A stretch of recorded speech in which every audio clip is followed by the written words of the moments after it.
Good morning बच्चों, कैसे हैं आप। मुझे आशा है कि आप सभी कुशल मंगल होंगे। आज हम कक्षा 6 में हिंदी में पाठ 8 पढ़ेंगे। पाठ का नाम है ऐसे ऐसे। तो यह पाठ एक एकांकी है। एकांकी मतलब नाटक। तो इस पाठ के बारे में मैं आपको थोड़ा संक्षेप में बताऊंगी। इस पाठ के लेखक हैं विष्णु प्रभाकर। तो इस पाठ के पात्रों से परिचय कराते हैं। देखो, पात्र मोहन। मोहन एक विद्यार्थी है। दीनानाथ एक पड़ोसी हैं। माँ मोहन की माँ है। पिता मोहन के पिताजी हैं। मास्टर मोहन के मास्टर जी हैं। और वैद्य जी डॉक्टर तथा एक पड़ोसिन हैं। तो इस नाटक में मुख्य पात्र मोहन है। देखो, इसका सारांश है। नाटक शुरू होता है। मोहन 8-9 साल का बालक है। वह अपने कमरे में तख्त पर लेटा हुआ बार बार पेट को पकड़कर करहा रहा है। उसकी माँ गर्म पानी की बोतल से उसके पेट की सिकाई कर रही है। पिताजी डॉक्टर को बुला चुके हैं। उन्होंने मोहन की माँ को बताया कि इसने एक केला और एक संतरा खाया था। यानी मोहन अपने पिताजी के साथ आया था। दफ्तर से बस अड्डे तक ठीक ठाक आया, पर बस अड्डे पर कहने लगा कि पेट में कुछ ऐसे ऐसे हो रहा है। तब से बार बार पूछने पर बस एक ही बात कहता है कि कुछ ऐसे ऐसे हो रहा है। माँ कहती है कि यह कोई बीमारी तो नहीं।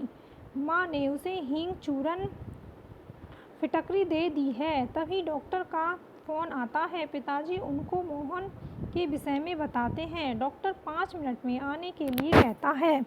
इसी बीच पड़ोसी दीनानाथ आते हैं और कहते हैं कि मोहन तो बड़ा चंचल लड़का है। तभी वैद्य जी आते हैं। वह नाड़ी होती है हमारी, नाड़ी दबाकर देखते हैं और बात का प्रकोप तथा कब्ज बताकर दवाई देने की बात करते हैं। कुछ देर में डॉक्टर आ जाता है। वह जीभ देखकर बदहजमी की बात बताता है और दवा भेजने की बात कहता है। इसी बीच पड़ोसन आकर कुछ नई नई बीमारियों की चर्चा करती है। तभी जब बीमारियों की चर्चा करती है पड़ोसन, तो मोहन की माँ बहुत ही घबरा जाती है कि नई नई बीमारी चल रही है, पता नहीं मोहन को कौन सी बीमारी लग गई होगी। तभी मोहन के मास्टर जी आते हैं और मोहन का हाल चाल पूछते हैं। वे कहते हैं कि कल तुम्हें स्कूल भी आना है, तुम्हारे बिना क्लास सुनी सुनी रहेगी। माँ मास्टर जी को मोहन की ऐसे वाली बीमारी के विषय में बताती है।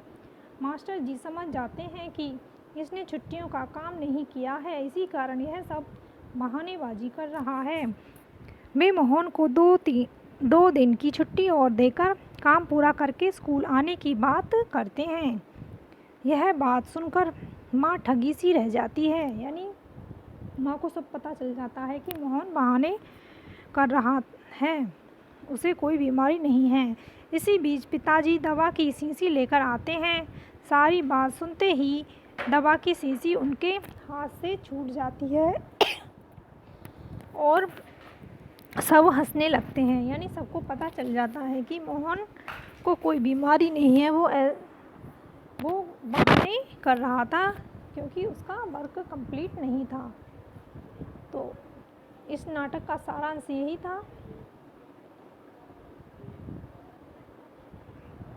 मुझे आशा है कि आपको ये नाटक समझ में आया होगा। आपकी बुक में ये नाटक पूरा लिखा हुआ है। आप उस नाटक को आज पढ़ेंगे और इसके सारांश की सहायता से आप जल्दी समझ जाएंगे। आज के लिए इतना ही। धन्यवाद।